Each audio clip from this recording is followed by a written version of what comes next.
All right, the movie guys here. It is Friday. We've got some really great movies opening up. I want to start with Chronicle, which I loved when they called this movie The Craft. Or they called it X-Men, the found footage edition, right? Push. Yeah. Yeah, exactly. You know, it's interesting because I actually think this is a pretty cool concept. And I gotta tell you, I think that there's some interesting stuff here, but I am tired of this documentary format where, hey, look, we found all this found footage and we're gonna put it together into a movie. I mean, obviously, started with the Blair Witch Project and done very effectively there. But good heavens, guys, let's move on, you know? So. All right, let's move on. How about Big Miracle, which is Free Willy ×3? Free Willy, the cold edition, I guess, yeah. So, you know, hey, look, and I must admit, I have not seen Big Miracle. So it's, but it's Drew Barrymore and John Krasinski, and it's, you know, whales trapped underneath the Alaskan ice, and they're going to die because they can't get up and get, you know, air. So it's the town. It's loosely based on a true story. Yeah, but what does that mean when Hollywood says based on a true story? That pretty much means nothing. There was this story Once upon a time, there was a whale. And we made it so that it turned out okay. Yeah. Yeah. Yeah. All right, the one movie that you do want to talk about, Harry Potter. And the Woman in Black. And the Woman in Black.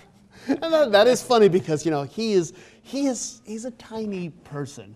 And, you know, he quite frankly, I think this is a pretty good movie, but I also think that he looks like he's a 12-year-old. And he's playing a widowed father of a 4-year-old, and it's kind of hard to get past that. And that's, you know, that's not his fault. He just looks very, very, very young and such.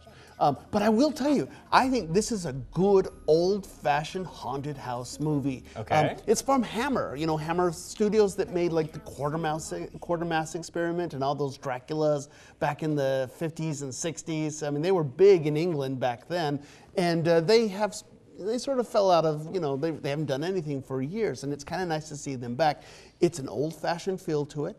It's not gonna be, if you're the type who likes gory horror films, you know. Is it the type that's gonna make you jump out of your seat? Yeah, there's a lot of those scares. It's a really wonderful haunted house with lots of dark nooks and crannies, lots of atmosphere. Yes, lots of discordant music suddenly pops up and everybody jumps. But I just think there's, you know, it's really well done in that old-fashioned type of a horror film where it's, you know, it's really about the suspense and the atmosphere, not about the gore and the in-your-face. You know, we made the joke that there isn't a lot coming out in the movies because it's Super Bowl weekend and no one would be going. Is there something to that?